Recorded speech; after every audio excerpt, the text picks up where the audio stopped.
Bismillahirrahmanirrahim. Alhamdulillah. Hamdan katsiran tayyiban mubarakan fih kama yuhibbu rabbuna wa yarda. Wa ashhadu an la ilaha illallah wahdahu la syarika lah. Iqraran bihi wa tauhida. Wa ashhadu anna Muhammadan 'abduhu wa rasuluh. Sallallahu alaihi wa ala alihi wa sahbihi wa sallama tasliman mazida, amma ba'd. InsyaAllah pada malam ini kita akan melanjutkan kajian di pertemuan yang kedua terhadap kitab Al-Kabair karya Al-Imam Adz-Dzahabi rahimahullahu ta'ala. Telah berlalu dalam pertemuan sebelumnya beberapa pembahasan berkaitan dengan dosa-dosa besar.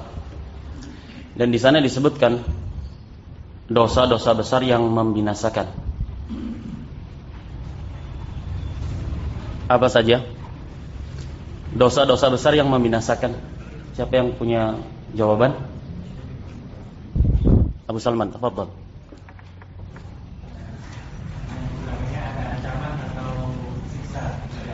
Naam, itu definisi, deskripsi dari dosa-dosa besar.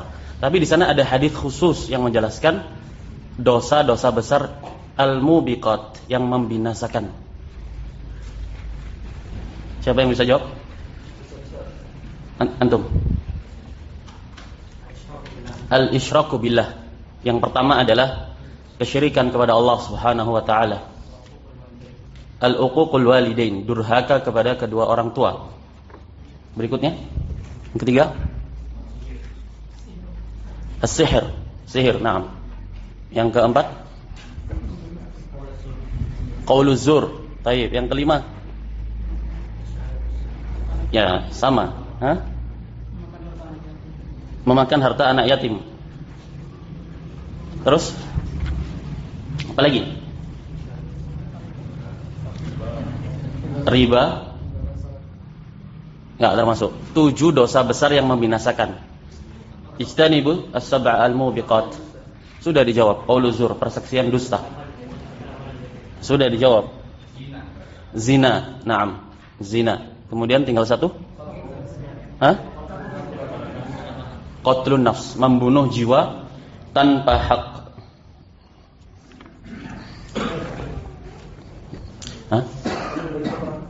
Ayo, kurang satu, na'am. Kabur dari peperangan.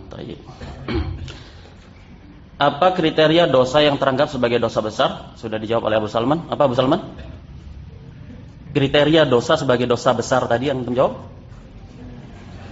Apabila terdapat padanya ancaman di akhirat berupa siksa, adab atau ghadab, kemurkaan Allah Subhanahu wa taala, atau ditegakkan padanya hukum hudud di dunia. Naam. Kemudian yang ketiga, laknat bagi pelakunya. Nah, ini kriteria dosa besar. Kemarin dibahas tentang akidah dari akidah ahli sunnati wal jamaah berkaitan dengan sikap dalam menyikapi dosa besar, karena berkaitan dengan pembahasan yang berkaitan dengan keimanan. Apa itu definisi keimanan di sisi ahli sunnati wal jamaah? Rijal, al-qawlu bil lisan, diucapkan dengan lisan, wal i'tiqad bil janan, diyakini dengan hati, dan amalan soleh, dan direalisasikan dalam amalan soleh.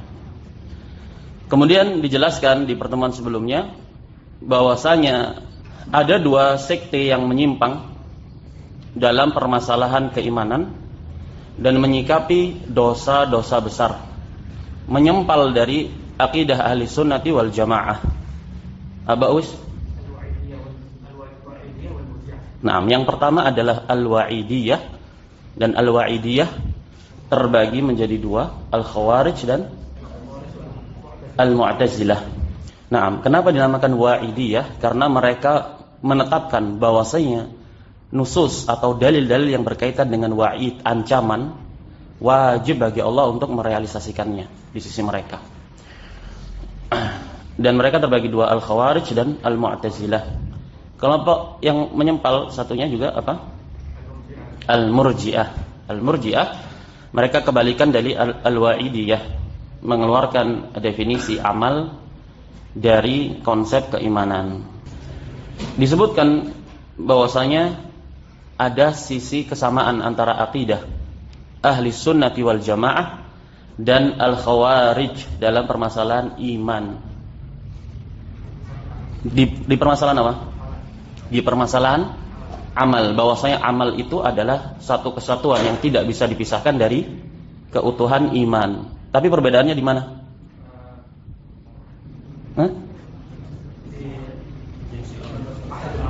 Naam. Ahlus sunnah wal jamaah mendefinisikan bahwasanya amal yang menjadi satu kesatuan dalam wujud keimanan, yang dimaksud dengan siapa yang meninggalkan amalan maka dia bukan termasuk orang-orang yang beriman. Yang dimaksud dengannya adalah jinsul amal. Maksudnya apa jinsul amal? Seluruh jenis amalan.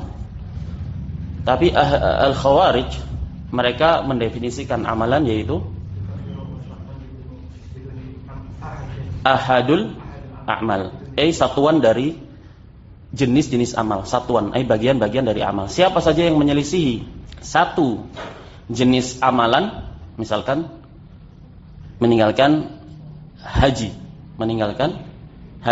dia meyakini wajibnya haji, tapi dia meninggalkan haji bersamaan dengan adanya kemampuan untuk dia melakukan haji, maka di sisi khawarij orang tersebut teranggap sebagai kafir, bukan orang yang beriman.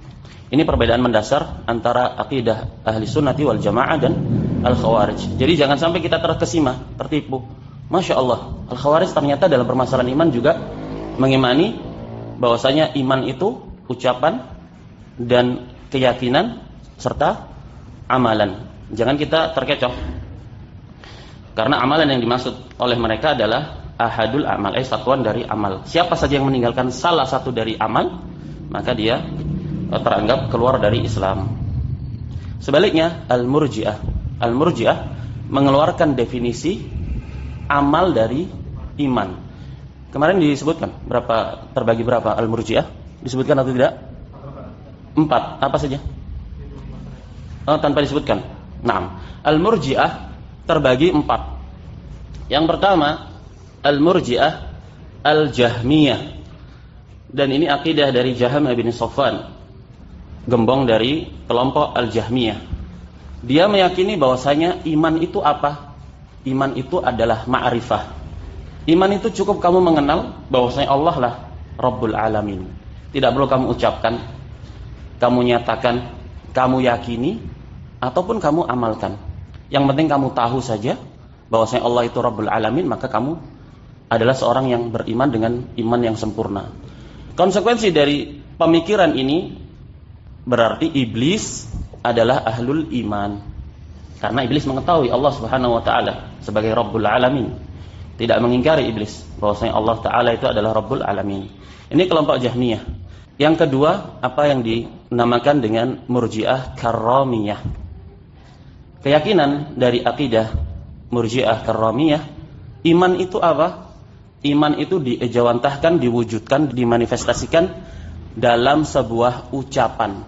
Seseorang yang mengucapkan asyhadu alla ilaha illallah, maka cukup dia teranggap beriman dengan keimanan yang sempurna, tanpa perlu dia yakini, tanpa perlu dia realisasikan dalam amalan nyata. Cukup dikatakan dengan lisan, maka sempurna keimanannya. Konsekuensi dari pemikiran Murji'ah al-Karramiyah ini, maka kaum munafik adalah ahlul iman. Keimanan kaum munafik dan Abu Bakar As-Siddiq itu di sisi mereka adalah sama. Baik. Yang ketiga, Murji'ah al-mutakallimin, dari kalangan Asy'ariyah dan Maturidiyah.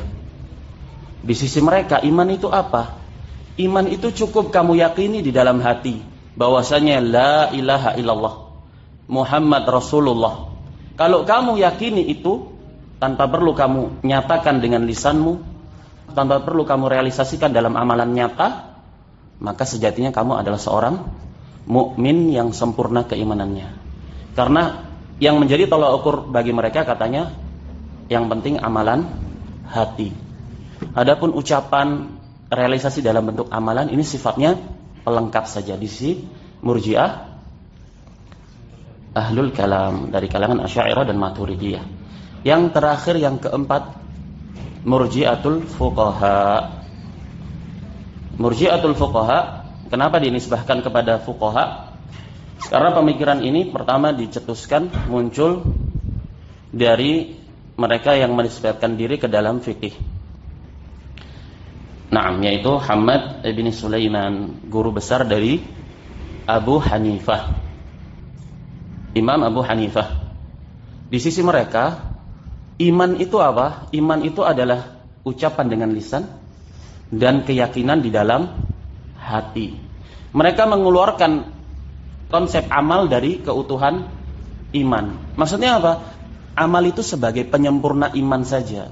Misalkan, seandainya seseorang bersyahadat la ilaha illallah Muhammadur Rasulullah, dia ucapkan dengan lisan, dia yakini dalam hati, tapi dia tidak lakukan sholat, wala puasa, wala zakat, wala haji. Konsekuensinya imannya apa? Sempurna di sisi. Amalan itu cuma sekedar pelengkap, penyempurna. Nah, ini di sisi Murji'atul Fuqaha. Tapi di sisi mereka, pengeluaran definisi amal dari iman ini istilah khusus di sisi mereka. Tapi mereka tetap mengkafirkan, mengeluarkan dari definisi, mengeluarkan dari lingkup keimanan mereka-mereka yang terjatuh dalam perbuatan-perbuatan kufur yang datang padanya dalil menjelaskan akan kekufurannya. Contohnya misalkan sholat. Sholat termasuk amalan atau keyakinan? Amalan, anggota badan. Datang dalil secara khusus menjelaskan bahwasanya siapa yang meninggalkan sholat dia kafir. Naam. Siapa yang meninggalkan sholat dia kafir. Murji'atul Fuqaha menjelaskan bahwasanya amal ini bukan termasuk konsekuensi iman. Maknanya apa? Kalau orang itu bersyahadat dengan mengucapkan dan diyakini, imannya sempurna. Tapi dia bisa terbatalkan imannya karena meninggalkan amalan ini tadi. Loh, amalan kan gak masuk dalam konsep keimanan. Naam, tapi datang dalil secara khusus yang menjelaskan bahwasanya pelaku, contohnya saja sebagai contoh, orang yang meninggalkan sholat maka dia dihukumi telah terjatuh dalam kekufuran. Naam. Ada lagi satu pemikiran yang kemudian keluar berwujud dalam sebuah varian baru, namanya Murji'atu al-Asriyah. Murji'atu al-Murji'ah kontemporer. Konsep yang mereka yakini sama dengan ahli sunnah. Apa? Al-iman itu adalah qaul bil lisan, ucapan dengan lisan, i'tiqad bil janan, keyakinan di dalam hati, dan amalan dengan anggota badan. Tidak boleh dipisahkan. 3 unsur ini tidak bisa dipisahkan dari keutuhan konsep iman. Berarti sama dengan ahli sunnah kan? Sama. Bedanya apa? Bedanya mereka berpandangan bahwasanya orang yang meninggalkan amalan tidak bisa dikafirkan selama dia menisbatkan diri ke dalam Islam. Selama dia mendakwahkan diri, saya muslim, saya mengimani bahwasanya iman itu syahadat la ilaha illallah diucapkan, diyakini dalam hati, direalisasikan dalam wujud nyata berupa amalan, tapi dia gak beramal. Di sisi Murji'atu kontemporer, yang seperti ini tidak bisa dikeluarkan dari lingkup keimanan sampai tegak padanya hujjah. Sampai tegak padanya hujjah. Bagaimana konsep tegaknya hujjah itu? Nah, ini yang rumit di sisi mereka. Konsep tegaknya hujjah itu, ya kamu harus datang ke dia, kamu jelaskan salat itu wajib, zina itu haram, minum khamar itu haram. Nah, jadi konsekuensi dari ucapan ini, kalau ada orang berzina, orang minum khamar, tidak boleh kamu hukumi sebagai fasik. Kenapa? Karena belum tegak padanya hujjah. Orang yang menisbatkan diri ke dalam Islam bukan seorang yang tinggal di pedalaman yang jauh dari akses informasi. Orang yang tinggal di negeri Islam, syiar Islam tegak, azan dikumandangkan 5 waktu, tetangganya, sebelahnya, masyarakatnya semua muslimun. Dia juga menisbatkan ke dalam Islam. Hal yutasawwar, apakah bisa terbayangkan orang seperti ini nggak tahu kalau zina itu haram? Kira-kira la yutasawwar. Apakah orang seperti itu Islam loh, dia KTP-nya Islam, tinggal di negara Islam, orang terdidik secara akademis, dia nggak tahu kalau sholat itu wajib bagi umat Islam? Terbayangkan? Tidak terbayangkan. Puasa Ramadan itu ternyata wajib, dia nggak tahu. Mungkin terbayangkan? Nah, tapi di sisi Murji'atul Asr nggak bisa, karena mereka jahil, tidak tegak padanya hujjah.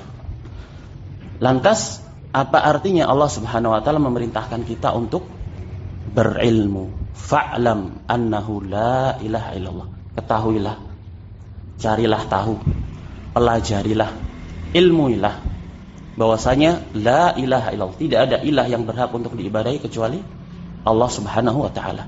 Berarti setiap individu muslim itu wajib baginya untuk mengetahui apa-apa yang menjadi pokok dasar keimanan dan keislaman dia dalam batas yang dinamakan dengan qadru wajib, kadar wajib. Karena taklid dalam permasalahan iman yang sifatnya asasi mendasar itu tidak dibenarkan, tidak sah. Dalilnya hadis pertanyaan di alam kubur, hadis Bara' bin Azib. Ketika ditanya man rabbuk, orang mukmin menjawab Rabbi Allah. Ma dinuk, orang mukmin akan bisa menjawab dinil Islam. Wa man hadzal rajul alladzi bu'itsa fikum, siapa laki-laki yang telah diutus kepada kalian itu? Muhammad Rasulullah. Ini orang mukmin. Tapi orang kafir dia akan menjawab dalam sebuah riwayat, ha la adri, ana enggak tahu. Di riwayat yang lain dijelaskan, sami'tu an-nasa yaqulu la ilaha illallah faqultuhu, aku dengar orang-orang mengucapkan la ilaha illallah. Ketika ditanya malaikat, man rabbuka, dia bisa menjawab Allah. Naam. Wa ma yudrik, katanya malaikat, dari mana kamu tahu? Dia jawab, sami'tu an-nasa yaqulu hadza faqultuhu, aku dengar manusia mengatakan seperti itu, ya aku ikut mengatakannya. Dalam hadis ini dijelaskan bahwasanya uzur atau jawaban mayit yang ditanya di alam kubur itu tidak diterima malaikat. Menunjukkan dalam permasalahan ini bahwasanya permasalahan yang asasi, yang fundamental dalam pokok-pokok keimanan dan keislaman, wajib bagi seorang muslim itu untuk mengilmuinya. Kalau wajib kemudian dia tidak mau mempelajarinya, acuh tak acuh, majelis ilmu di mana-mana, akses media informasi sekarang di mana-mana, mudah untuk dia mendengar, azan dikumandangkan pun dia tahu, KTP-nya Islam, syiar-syiar Islam, Ramadan, Idul Adha, Idul Fitri, masa dia nggak tahu orang dia hidup di negeri Islam? Kalau konsekuensinya bahwa saya menuntut mencari tahu tentang pokok-pokok dasar keimanan yang tidak boleh seorang muslim itu bodoh terhadapnya, tidak tahu terhadapnya, maka bagaimana orang yang kemudian acuh tak acuh, dia jatuh dalam permasalahan kekufuran, kita katakan nggak apa-apa, mendapat uzur. Nah, ini permasalahan yang ada pada Murji'atul Asr, Murji'ah kontemporer. Nah, dan disebutkan oleh para ulama lebih berbahaya dari Murji'atul Fuqaha. Murji'atul Fuqaha memang mengeluarkan definisi amal dari iman, tapi mereka tetap orang yang terjatuh dalam satuan jenis amalan yang ada nas padanya, maka dia bisa jadi dikeluarkan dari iman, dikeluarkan dari Islam. Orang sujud kepada kuburan, orang minta hajat, tolak bala kepada sesajen-sesajen atau keris-keris atau batu-batu atau pohon-pohon yang dikeramatkan, yang seperti ini dia telah melanggar, menodai la ilaha illallah. Di sisi Murji'atul Fuqaha teranggap dia keluar dari iman. Tapi Murji'atu al-asr yang memasukkan amalan ke dalam konsep utuh keimanan, mereka katakan tetap orang seperti itu tidak boleh, tidak bisa dikatakan sebagai musyrik yang jatuh kepada kesyirikan. Kenapa? Karena belum tegak padanya hujjah. Nah, ini permasalahan bagaimana konsep hujjah itu tegak. Sebagian ulama menjelaskan hujjah itu ya tegak dengan sampainya Al-Quran kepada mereka. Nah, makanya Rasul SAW ketika menulis ke raja-raja surat untuk menebarkan Islam, mendakwahkan Islam, sebagaimana di dalam Sahihain, Bismillahirrahmanirrahim, Assalamualaikum warahmatullahi wabarakatuh, ala manittaba'a al-huda, keselamatan bagi mereka yang mau mengikuti al-huda.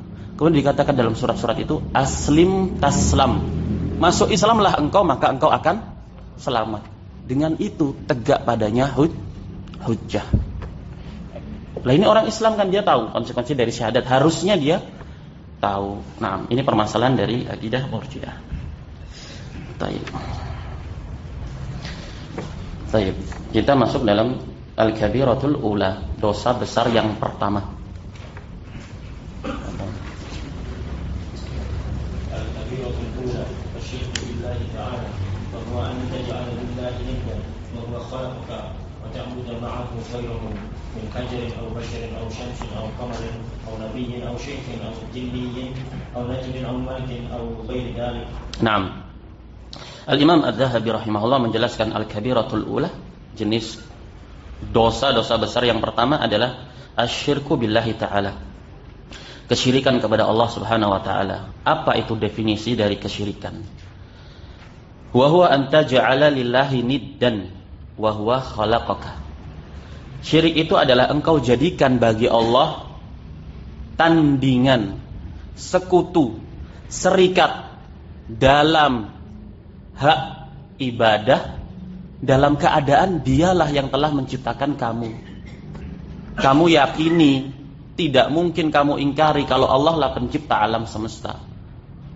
Tapi masalahnya kamu sudah tahu seperti itu, dalam urusan hak ibadah kamu serahkan, kamu persembahkan kepada selain Allah sang pencipta. Kamu berdoa meminta hajatmu kepada batu, kepada pohon, kepada mayat-mayat yang telah dikuburkan. Nah, doa itu kan ibadah. Kalau ibadah berarti tidak boleh dipalingkan kecuali kepada Allah Subhanahu wa taala. Nah,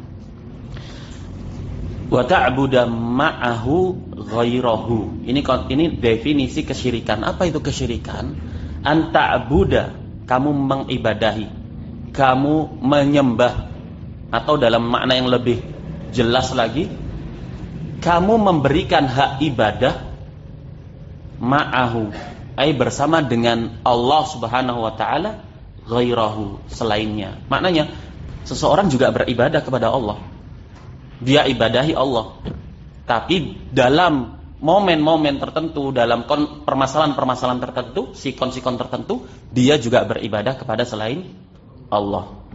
Jadi bukan kesyirikan itu bukan meyakini bahwasanya patung itulah yang menciptakan alam semesta. Bahwasanya pohon itulah yang menciptakan alam semesta. Bahwasanya mayat-mayat yang di kuburan itulah yang menciptakan alam semesta. Tidak. Konsep kesyirikan musyrikun Arab yang Al-Quran itu turun kepada mereka dan Rasul SAW itu diutus kepada mereka, yaitu orang-orang yang meyakini menyembah Allah Subhanahu wa ta'ala. Tapi bersamaan dengan itu mereka juga memberikan hak ibadah kepada selain Allah Subhanahu wa ta'ala. Bahkan dalam momen-momen tertentu mereka ikhlas dalam ibadah. Sebagaimana nanti antum semua bisa cek di akhir surat Al-Ankabut. Fa idza raqibu fil fulki da'awullaha mukhlisina lahuddin.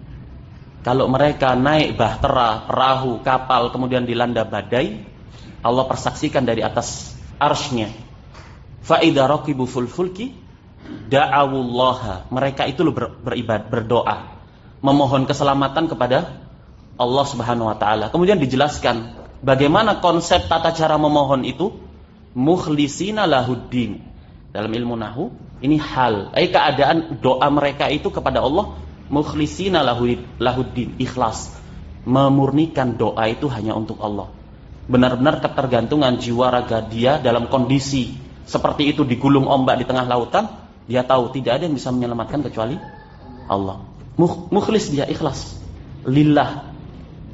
Fa idza raqibu fil fulki da'awullaha mukhlishina lahuddin wa lamma najjahum ilal barri idahum yusyrikun. Tapi ketika mereka selamat sampai di daratan, sekonyong-konyong mereka kembali kepada kesyirikan.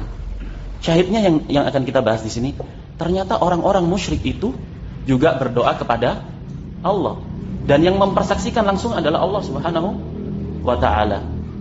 Di surat Al-Ankabut, di akhir surat Al-Ankabut.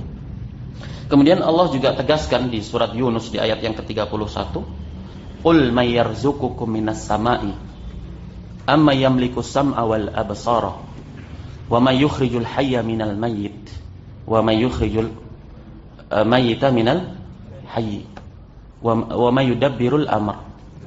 Nabi SAW turun wahyu ini, disuruh, diperintahkan kepada Nabi SAW untuk mengatakan, menyatakan, mendeklarasikan kepada kaum musyrikin Arab, siapa yang telah memberikan rizki kepada kalian dari atas langit berupa hujan, yang dengan hujan itu tumbuh-tumbuhan, hewan-hewan ternak kalian bisa minum, kemudian kalian minum dari susunya, kalian makan dari dagingnya. Kira-kira siapa yang memberikan rizki tersebut?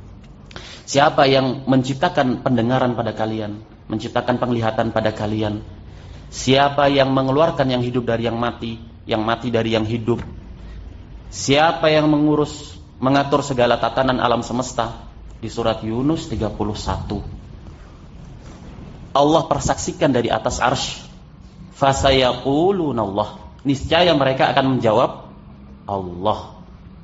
Ini siapa yang mengatakan? Kaum musyrikin Arab. Berarti yang menjadi titik pembahasan di sini, ternyata konsep kesyirikan yang terjadi pada bangsa Arab terdahulu yang Rasul SAW itu diutus kepada mereka, ternyata mereka adalah orang-orang yang meyakini bahwa Allah lah satu-satunya yang menciptakan alam semesta, satu-satunya yang memberi rizki, satu-satunya yang menghidupkan dan mematikan. Fasayaqulunallah, Allah persaksikan yang demikian. Berarti mereka adalah orang-orang yang mengimani Allah Subhanahu wa taala. Tapi bersamaan dengan itu, Allah hukumi mereka sebagai ahlus syirk. Jangan dibayangkan bahwasanya Nuh atau kaumnya Nabi Nuh ketika menjadikan Wadda wala Suwa'a wala Yaghutha wa Ya'uqa wa Nasra, jangan dibayangkan bahwasanya kaumnya Nabi Nuh itu menganggap mereka-mereka itu sebagai pencipta alam semesta. Tidak. La tadaruna alihatakum, jangan kalian tinggalkan ilah-ilah kalian. Ilah di dalam bahasa Arab yang dimaksudkan dengannya bukan makna al-khaliq, sang pencipta. Kaum musyrikin tidak memahami makna ilah sebagai al-khaliq. Tapi kaum musyrikin memahami makna ilah itu adalah yang diibadahi. Mereka meyakini bahwasanya serikat-serikat yang mereka jadikan, yang mereka persekutukan dengan selain Allah itu memiliki hak ibadah. Kita mendekatkan diri mereka agar mereka mendekatkan diri kita kepada Allah. Wa ya'buduna min dunillahi ma la yadurruhum wa la yanfa'uhum. Allah persaksikan, mereka itu beribadah kepada selain Allah, apa-apa yang tidak memudaratkan mereka, tidak pula mendatangkan manfaat bagi mereka. Lantas mereka menjelaskan argumentasi mereka. Wa yaquluna haula'i, mereka mengatakan mereka ini yang kami sembah, kami mintai hajat, kami mintai doa, syufa'auna indallah, hanya sebatas menjadi pemberi syafaat bagi kami indallah, di sisi Allah. Berarti tujuan akhir mereka siapa? Allah. Tapi bersamaan dengan itu tidaklah Allah terima dan Allah anggap sebagai tindak kesyirikan. Di ayat yang lain, walladzina takhadu min dunihi auliya, dan orang-orang yang menjadikan selain Allah sebagai wali-wali, sebagai perantara-perantara. Apa argumentasi mereka kalau ditanya? Ma na'buduhum, kita ini loh gak beribadah kepada mereka, illa, kecuali liyuqarribuna ilallahi zulfa. Kecuali agar perantara-perantara ini, apapun itu bentuknya, mau mayit, mau orang yang dianggap soleh, mau benda mati, mau benda hidup, tujuannya mereka apa? Liyuqarribuna ilallahi zulfa, agar mereka dapat mendekatkan kami kepada Allah dengan sedekat-dekatnya. Berarti tujuan mereka siapa sejatinya? Allah. Tapi bersamaan dengan itu, Allah labeli mereka sebagai musyrikun kafar. Naam. Inilah konsep akidah kesyirikan di mana kaum Quraisy itu terjatuh padanya secara khusus dan kaum musyrikin Arab secara umum. Yang di mana Rasul sallallahu alaihi wasallam diutus kepadanya. Naam. Kisah tentang Bani Israel ketika kabur dari kejaran Fir'aun, kemudian laut terbelah sampai mereka di ujung, selamat dari kejaran Fir'aun, melintas di sebuah kaum. Naam, yaqufuna ala asnamin lahum. Yang kaum itu i'tikaf itu semedi, berdiam diri. Naam. Ala asnamin lahum, pada berhala-berhala yang mereka miliki. Nah, Banu Israel merasa takjub, pemandangan yang kok bagus. Nah, maka meminta kepada Musa, qalu ya Musa, ij'al lana ilahan kama lahum alihah. Wahai Musa, tolong buatkan untuk kami ilah sebagaimana mereka punya ilah-ilah. Ij'al lana ilahan kama lahum alihah. Ana tanya kepada antum, la ilaha illallah artinya apa? Oh, coba Bapak yang baju putih, Bapak. La ilaha illallah, Bapak yang baju putih. Ya. 6. La ilaha illallah dalam bahasa kita, bahasa Indonesia.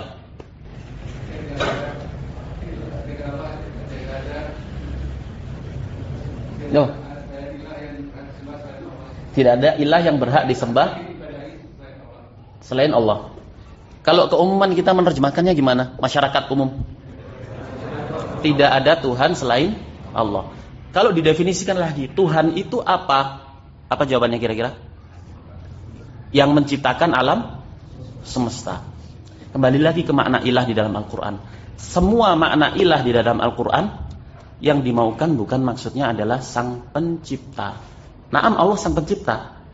Tapi Allah memiliki makna yang lebih khusus. Maknanya al-ma'bud, yang berhak diibadahi.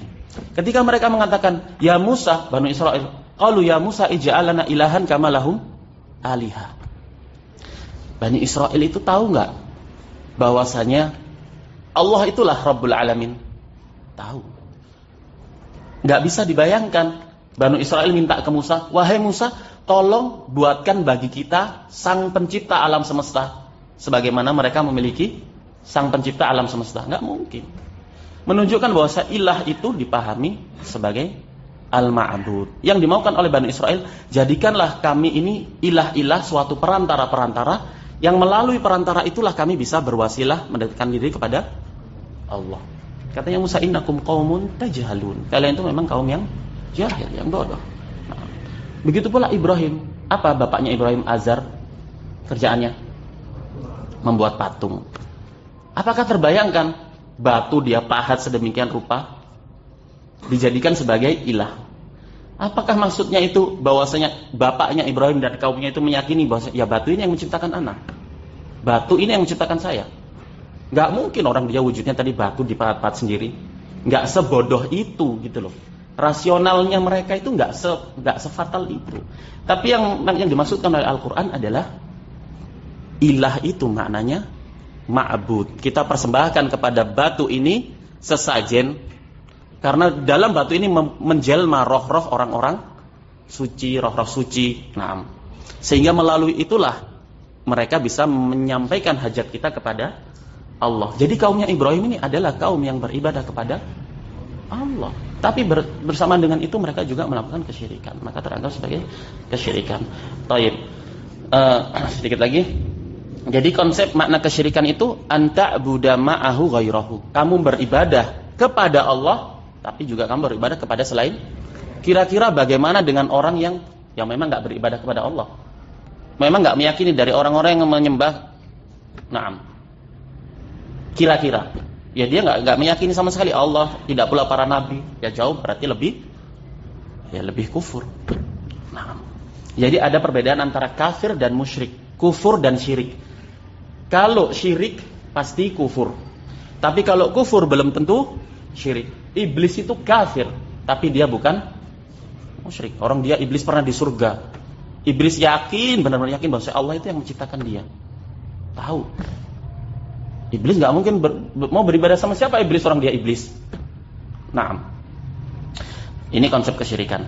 Kamu beribadah bersama dengan Allah selain Allah, berupa apa? Min hajarin, berupa batu, au bashar atau manusia, au syams atau matahari, au qamar atau bulan, au nabi atau bahkan seorang nabi, au syekh atau seorang syekh, seorang habib, seorang wali, seorang kiai, apapun itu namanya atau istilah-istilah yang dilabelkan oleh manusianya sendiri, au jinni atau jin, au najm, bintang, ada yang menyembah gugusan bintang, au malak, malaikat, atau yang selain daripada itu. Yang menjadi tolok ukur barometer acuan adalah ta'alluh, penghambaan diri dari dasar hati, ketergantungan kepada selain Allah Subhanahu wa taala, bahwasanya selain Allah itu dapat mendatangkan manfaat bagi dia dan dapat mencegah, menghindarkan musibah atau kemudorotan dari dia. Inilah konsep kesyirikan, makna dari kesyirikan. Tapi kita cukupkan sampai di sini. Subhanakallahumma wa bihamdika asyhadu an la ilaha illa anta astaghfiruka wa atubu ilaik.